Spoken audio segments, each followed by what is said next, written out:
Hey guys, and welcome back to a brand new video. In today's review we're going to be taking a look at Cat Quest 2, developed by TheGentlebros and published by PQube.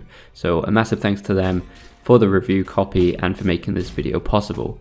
So Cat Quest 2 is a top-down open world action RPG. Now this one kind of caught me by surprise. I never actually really played the first one. I have heard a few things about it and most of them were good, so yeah, I decided to take a look at this one.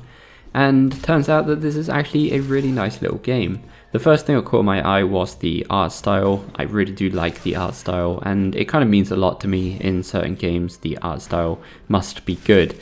And to be honest, this is actually what kept me playing at the start, because at the start this game does seem like it's going to be very simple gameplay mechanics wise.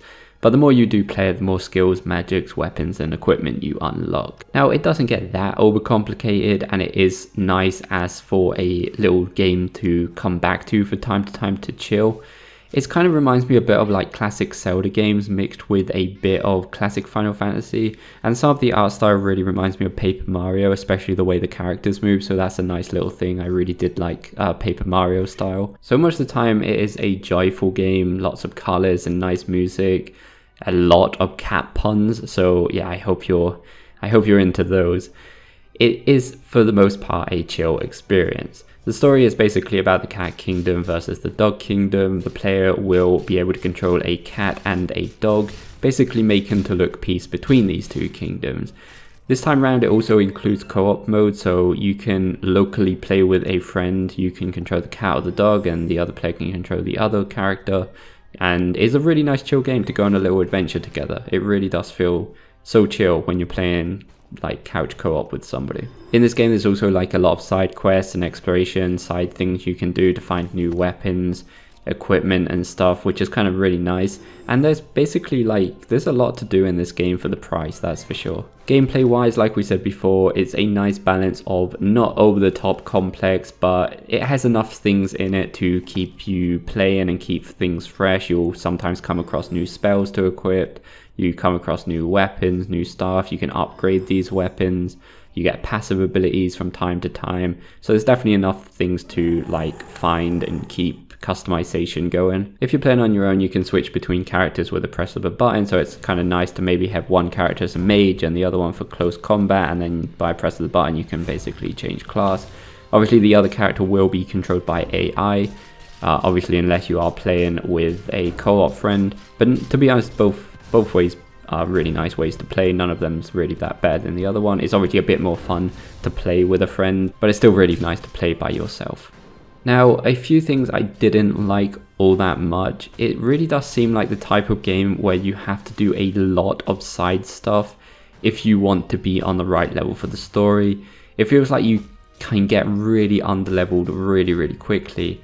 Like I was doing a few side quests here and there and practically killing every single enemy I came across. It also kind of feels like the enemies don't drop enough XP. Even I was killing enemies way higher level than mine.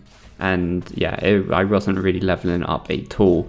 The side quests were giving me 3 or 4 levels each side quest, and at the same time it took tons and tons of enemies to just get 1 level. And to be honest, talking about the enemies, that's what brings me to my other thing I didn't like. There's not that many types of enemies. I mean, it's not that horrible. It's definitely not the worst game I've seen in this aspect, but they did seem to reuse the enemy types and art maybe just a little too much.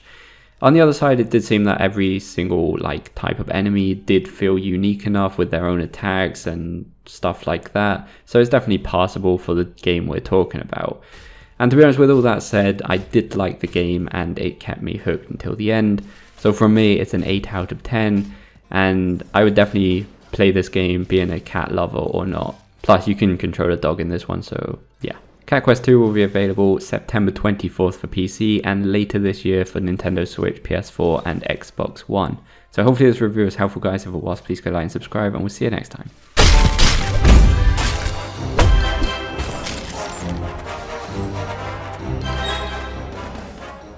Hey guys, if you enjoyed this video or found it helpful, please consider supporting me over on Patreon. This will allow me to get more games and produce more videos. Thanks ever so much for the support. Take care guys.